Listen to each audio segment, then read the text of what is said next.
ನೋಡಿ, ಬೆಂಗಳೂರಿನಲ್ಲಿ ಮೋಸ ಹೋಗೋರು ಇರೋ ತನಕ ಮೋಸ ಮಾಡೋರು ಇದ್ದೇ ಇರ್ತಾರೆ.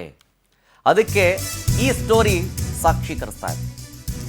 ವೈಟ್ನಲ್ಲಿ ರಾಜಕಾರಣಿಗಂತೆ ಬಿಲ್ಡಪ್ ಕೊಡ್ತಾ ಇದ್ದ ಈ ವಂಚಕ ಏನು ಮಾಡ್ತಿದ್ದ ಗೊತ್ತಾ?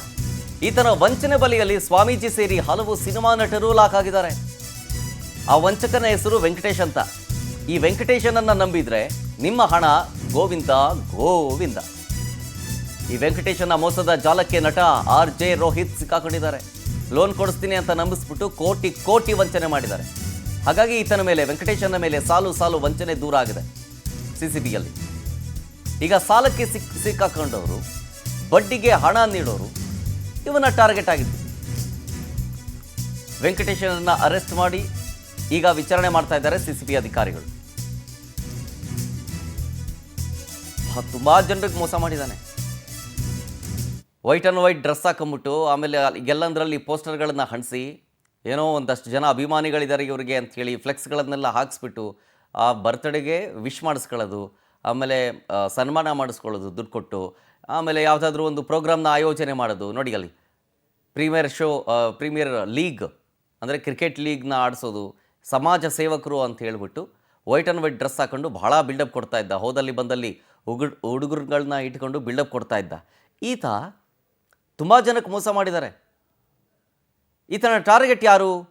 ಸಿಕ್ಕಾಪಟ್ಟೆ ಸಾಲ ಮಾಡ್ಕೊಂಡಿರ್ತಾರೆ, ಆ ಸಾಲ ತೀರಿಸಬೇಕು ಅಂತ ಒದ್ದಾಡ್ತಿರ್ತಾರೆ ಅಂಥವ್ರು. ಆಮೇಲೆ ಬಡ್ಡಿಗೆ ಹಣ ಕೊಡೋರು, ಇವನ ಟಾರ್ಗೆಟ್ಟು ಎರಡು ಆ್ಯಂಗಲ್ನಲ್ಲಿ. ಮುರುಗೇಶ್ ಪಾಳ್ಯದ ಸುರೇಂದ್ರ ರೆಡ್ಡಿ ಅವರೊಬ್ಬರಿಗೆ ಮೋಸ ಮಾಡಿದ್ದಾರೆ. ಯಾವ ಥರ? ಬ್ಯಾಂಕ್ನಲ್ಲಿ ಸಾಲ ತೀರಿಸಿಲ್ಲ, ಸುರೇಂದ್ರ ಮನೆ ಹರಾಜಿಗೆ ಬಂದಿತ್ತು. ಹಾಗೆ ಅದನ್ನು ಬಿಡಿಸ್ಕೊಡ್ತೀನಿ ಅಂತನೋ ಅಥವಾ ಇನ್ನೊಂದೇನೋ ಅಂತನೋ ದುಡ್ಡಿಸ್ಕೊಂಡು ಸುಮಾರು ಏನಿಲ್ಲ ಅಂದರೂ 1.5 ಕೋಟಿ ಹಣವನ್ನು ಎಗರಿಸ್ಬಿಟ್ಟಿರೋದು.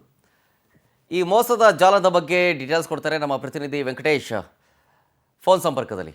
ವೆಂಕಟೇಶ್, ಈ ಗೋಲ್ಮಾಲ್ ಹೆಂಗೆ ನಡೀತಾ ಇತ್ತು, ಜೊತೆಗೆ ಈತನ ಟಾರ್ಗೆಟ್ ಏನು, ಹೆಂಗೆ ಮೋಸ ಮಾಡಿದ್ದಾನೆ, ಸುಮಾರು ಎಷ್ಟು ಜನಕ್ಕೆ ಮೋಸ ಮಾಡಿದ್ದಾನೆ, ಪೊಲೀಸರ ತನಿಖೆಯಲ್ಲಿ ಏನೇನು ಗೊತ್ತಾಗಿದೆ ಸದ್ಯ? ಈತ ಏನು ತನ್ನೊಬ್ಬ ಸಮಾಜ ಸೇವಕ ಅಂತ ಹೇಳಿ ಬಿಂಬಿಸಿಕೊಂಡು ಒಂದು ಹಲವು ಕಾರ್ಯಕ್ರಮಗಳನ್ನು ಮಾಡುವಂಥದ್ದು, ಜನರನ್ನ ತನ್ನತ್ತ ಸೆಳೆಯುವಂತ ಕೆಲಸಗಳನ್ನು ಕೂಡ ನಿರಂತರವಾಗಿ ಮಾಡ್ಕೊಂಡು ಬರ್ತಿದ್ದ. ಇಲ್ಲಿ ಇರ್ಬೇಕಾದ್ರೆ ಮುರುಗೇಶ್ ಪಾಳ್ಯದ ನಿವಾಸಿ ಸುರೇಂದ್ರ ರೆಡ್ಡಿ ಅನ್ನುವಂತವರಿಗೆ ಒಂದು ಮನೆಯನ್ನ ಖರೀದಿ ಮಾಡಿರ್ತಾರೆ. ಅವರು ಮನೆಯ ಮೇಲೆ ಸಾಲವನ್ನು ಪಡೆದುಕೊಂಡಿರ್ತಾರೆ. ಆ ಸಾಲದ ರೂಪವಾಗಿ ಅವರು 1.5 ಕೋಟಿ ಹಣವನ್ನ ಬ್ಯಾಂಕಿಗೆ ಪಾವತಿ ಮಾಡಬೇಕಾಗುತ್ತೆ. ಈ ವಿಚಾರವನ್ನ ತಿಳಿಸ್ಕೊಂಡಂತಹ ಈ ಆಸಾಮಿ ಏನಿರ್ತಾರೆ, ನಾನು ಈ ಬ್ಯಾಂಕಿಗೆ ಹಣವನ್ನ ಕಟ್ತೇನೆ, ನಂಗೆ 20 ಲಕ್ಷ ರೂಪಾಯಿ ಕಮಿಷನ್ ಕೊಡ್ಬೇಕಂತ ಕೂಡ ಹೇಳ್ತಾನೆ. ಅದರಂತೆ ಕೂಡ ಅವರು ಒಪ್ಪಿ ರೋಹಿತ್ ಎನ್ನುವಂತವರ ಮುಖಾಂತರವಾಗಿ ಈಗ ಡೀಲ್ ಅನ್ನ ಮಾಡ್ತಾನೆ. ಬ್ಯಾಂಕ್ಗ ಅಲ್ಲಿ ಡಾಕ್ಯುಮೆಂಟ್ಸ್ ಎಲ್ಲ ಕೊಟ್ಟು ಹಣವನ್ನ ಪಡ್ಕೊಳ್ತಾನೆ. ಆದ್ರೆ ಈ ಪ್ರತಿಯಾಗಿ ಹಣವನ್ನ ಯಾರಿಗೆ ಸಹಾಯ ಮಾಡಿರ್ತಾನೆ ರೋಹಿತ್ ಅಂತ ಹೇಳಿ, ಅವರ ಅಕೌಂಟ್ಗೆ ನಾವು ಹಣವನ್ನ ಹಾಕ್ತೀವಿ ಅಂತ ಹೇಳಿ ಸುರೇಂದ್ರ ರೆಡ್ಡಿ ಹೇಳಿದಂತ ವೇಳೆಯಲ್ಲಿ ಈಗ ನನ್ನ ಅಕೌಂಟ್ಗೆ ಹಣವನ್ನ ಹಾಕಿ ನಾನು ಅವ್ರಿಗೆ ಕಳಿಸ್ತೀನಿ ಅಂತ ಹೇಳ್ತಾರೆ. ಇವರು ಮಾತನ್ನ ನಂಬಿ ಇವ್ರ ಅಕೌಂಟ್ಗೆ ಹಣವನ್ನ ಹಾಕಿ ಎಲ್ಲವನ್ನ ಕೂಡ ತೆಗೆದುಕೊಳ್ತಾನೆ. ವಿದೇಶಕ್ಕೆ ಹೋಗಿದ್ದಂತ ಈ ವ್ಯಕ್ತಿ ವಾಪಸ್ ಬಂದು ಹಣವನ್ನ ಕೇಳ್ತಾನೆ. ಅದು ಇವರಿಗೆ ಶಾಕ್ ಆಗುತ್ತೆ ಸುರೇಂದ್ರ ರೆಡ್ಡಿ ಅವರಿಗೆ. ಹಣವನ್ನು ಅಕೌಂಟ್ಗೆ ಟ್ರಾನ್ಸ್ಫರ್ ಮಾಡಿದ್ದೀನಿ ಅಂತ ಹೇಳಿ, ಅಂದ್ರೆ ಅವ್ರನ್ನ ವಾಪಸ್ ಕೇಳಿದಂತ ವೇಳೆಯಲ್ಲಿ ಇವತ್ತು ಕೊಡ್ತೀನಿ, ನಾಳೆ ಕೊಡ್ತೀನಿ ಅಂತ ಹೇಳಿ ಸಾಲ ಹಣ ಮಾಡಿದಂತೆ ಕೂಡ ಆತ ಒಂದು ಆವಾಜನ್ನ ಹಾಕ್ತಾನೆ. ಹೀಗೆ ಮಾಡ್ತಾ ಇದ್ರೆ ನಿನ್ನ ಕಥೆಯಿಂದ ಮುಗಿಸ್ತೀನಿ ಅಂತ ಹೇಳಿ ಬೆದರಿಕೆಯನ್ನ ಹಾಕ್ತಾನೆ.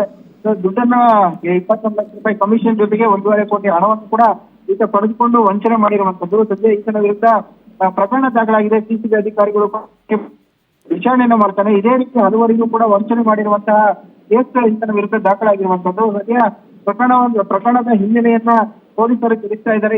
ಈತನ ಜೊತೆ ಇನ್ನೆಲ್ಲ ಯಾರು ಭಾಗಿಯಾಗಿದ್ದಾರೆ ಅನ್ನೋದ್ರ ಬಗ್ಗೆ ಕೂಡ ತನಿಖೆಯನ್ನ ಮುಂದುವರಿಸಿರುವಂತದ್ದು. ಶರತ್, ಓಕೆ, ಥ್ಯಾಂಕ್ ಯು ವೆಂಕಟೇಶ್ ಡೀಟೇಲ್ಸ್ಗಾಗಿ.